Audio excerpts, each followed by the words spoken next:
Budgerigar পাখির জন্য সবচেয়ে খারাপ সময় হলো শীতকাল। এই সময় পাখির ঠান্ডা লাগা থেকে শুরু করে বিভিন্ন রোগবালাই হয়ে থাকে। তাই এই শীতে বাজরিগার পাখির একটু বেশি যত্নের প্রয়োজন হয়। আজকের এই ভিডিওতে আপনি জানবেন এই সময় কিভাবে পাখির যত্ন নিতে হয়। এছাড়া আমি কতগুলো গুরুত্বপূর্ণ টিপস দেব, যেগুলো ফলো করে আপনি আপনার পাখিকে সুস্থ রাখতে পারবেন। তো চলুন ভিডিওটি সম্পূর্ণ দেখতে থাকুন। তার আগে আমার চ্যানেলে যারা নতুন এসেছেন অতি অবশ্যই একটা সাবস্ক্রাইব করবেন, কারণ আপনাদের একটা সাবস্ক্রাইব আমাকে ভিডিও বানাবার জন্য অনেকটাই মোটিভেট করে। তো চলুন শুরু করি। টিপস নাম্বার 1, সঠিক স্থান।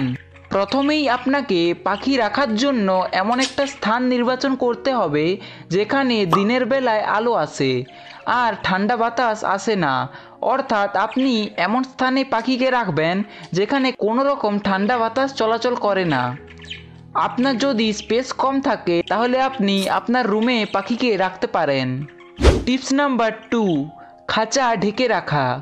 শীতের সময় রাত্রিবেলাতে আপনাকে পাখির খাঁচাটিকে ভালোভাবে কোনো কাপড় কিংবা পশমের কিছু দিয়ে ঢেকে দিতে হবে। ঠিক এই ছবিটিতে যেমন দেখতে পাচ্ছেন, এই রকমভাবে খাঁচার 3 দিকে ভালোভাবে ঢেকে দেবেন আর অল্প খোলা রাখবেন, পাখি যাতে শ্বাস প্রশ্বাস নিতে পারে। টিপস নাম্বার 3, পানি পরিবর্তন। শীতকালে আপনারা অনেকেই একটা মিস্টেক করে থাকেন, যেটার কারণেই মূলত অনেকের পাখি মারা যায়। তো সেটা হলো পাখির খাবারের পানি পরিবর্তন করেন না। আপনাদেরকে অতি অবশ্যই দিনে 3 থেকে 4 বার পুরাতন পানি ফেলে দিয়ে নতুন পানি দিতে হবে।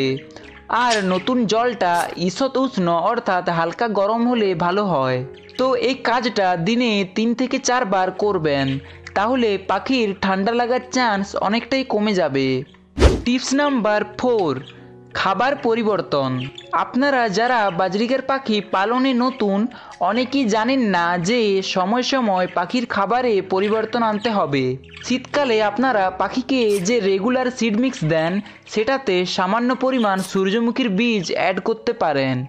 এতে করে কি হয়, আমরা সবাই জানি সূর্যমুখীর বীজ তেল জাতীয় বীজই, তাই এটা পাখির শরীরে গিয়ে পাখির শরীরকে গরম রাখতে সাহায্য করে। তাতে করে পাখির ঠান্ডা লাগার সম্ভাবনা অনেকটাই কমে যায়। এখানে একটা সতর্কতা আছে, এই সূর্যমুখীর বীজ প্রয়োজনের বাইরে ব্যবহার করা চলবে না। অর্থাৎ আপনি 500 গ্রাম চিনার সাথে 100 গ্রাম কিংবা 50 গ্রাম পরিমাণ সূর্যমুখীর বীজই ব্যবহার করতে পারেন। তো এই ছিল শীতকালে কতগুলো পরিচর্যা। আশা করি এই পরিচর্যাগুলো গ্রহণ করলে আপনাদের পাখির কোনো রকম ক্ষতি হবে না। তো ভিডিওটি ভালো লাগলে প্লিজ একটা লাইক করবেন, আর চ্যানেলে যারা নতুন এসেছেন অতি অবশ্যই একটা সাবস্ক্রাইব করবেন, কারণ আপনাদের একটা সাবস্ক্রাইব আমাকে ভিডিও বানাবার জন্য অনেকটাই মোটিভেট করে।